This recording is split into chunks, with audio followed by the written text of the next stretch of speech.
But my question to you is what's next for him? Where do you think he'll land next year? I think that could be an exciting subject. There's been a lot of teams that could use a backup quarterback, I think. Maybe even a bridge starter somewhere. Is there anyone in mind? I know this is very early, but what are you Yeah. thinking here? There were two that came to mind. One that I actually had just like said off the cuff last year, just as half as a joke. But Minnesota, I know Sam Darnold's kind of killing it out there right now, and JJ McCarthy will be coming in, but I feel like they could use, I don't know if Sam Darnold's going to stay out there, or what have you if they make the playoffs, but that was a team that I definitely had my eye on. And then I actually got an interesting proposal from my brother the other day, that my Steelers fan, who was talking about the possibility of flipping Justin Fields and Daniel Jones. And I thought, how interesting would it be? I feel like Daniel Jones might not be a Steeler type of player. Like, I can't really see him in the environment, but in terms of just like logistically thinking, to send Justin Fields over here, he's your backup anyway. Send Daniel Jones over there, kind of makes sense to me.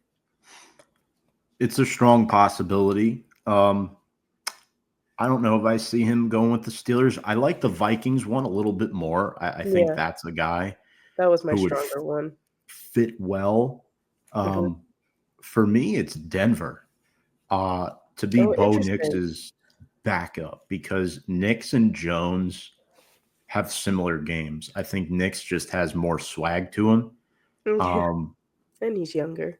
yeah, and gets the ball out quick. Jones likes to get the ball out quick. And Sean Payton has made Bo Nix look like a serviceable, competent quarterback. The problem is their backup position is atrocious. Like Zach Wilson and Jarrett Stidham, those guys are not players you want grooming a young quarterback. I think Daniel Jones sitting behind Bo Nix could definitely be an interesting sway for him, and it's a lower market. There won't be as much pressure on Daniel Jones. My backup option would be the Carolina Panthers because he's from there, grew up in Yeah, Charlotte, Panthers fan. Those are the two teams that I have. I do like the Vikings.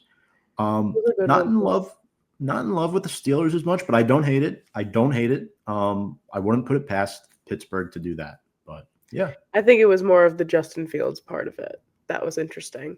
But yeah, no, Carolina makes a lot of sense, and that's the first time I've heard anything about Denver. That's pretty interesting.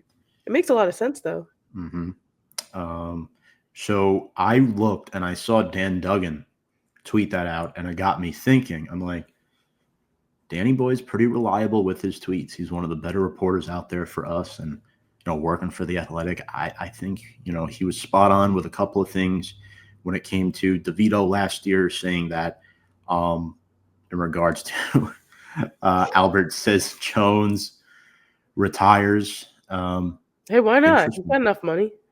The injuries. Andy says the Jets. No, I did see Think it. I about it. did see an edit though of Daniel. Oh, my light just turned on. Oh, Daniel Jones in a Jets jersey. And I thought that was pretty interesting. And then people were talking about.